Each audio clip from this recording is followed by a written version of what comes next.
पिंटू भाई की न्याय मिलो।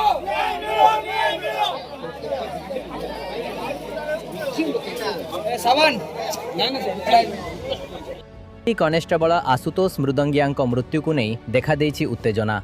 आज सकाळे चिकित्साधीन अवस्था एम्स हॉस्पिटल रे आशुतोष को मृत्यु होइथिबा बेले तांको परिवार लोके मृतदेह को ब्रह्मपुर स्थित पांडव नगर मुख्य रास्ता रे रखी रास्तारोक करिसंती। घटनारे आशुतोष को पत्नी संध्या नायक को तुरंत गिरफ करने दाबी करिसंती परिवार सदस्य।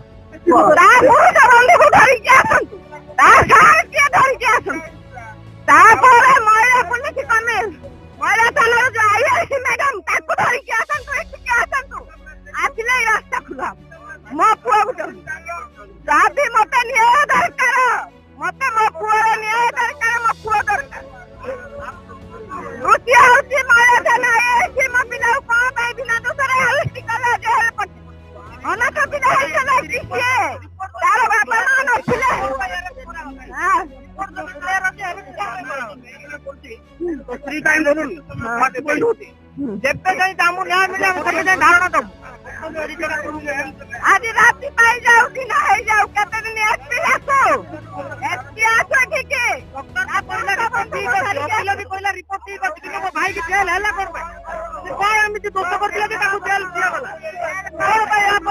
गत 5 तारीख रे आशुतोष तांको पत्नी क्वार्टर को जाइथिबा बेले नियारे गुरुतर भावे पड़ी जाइथिले।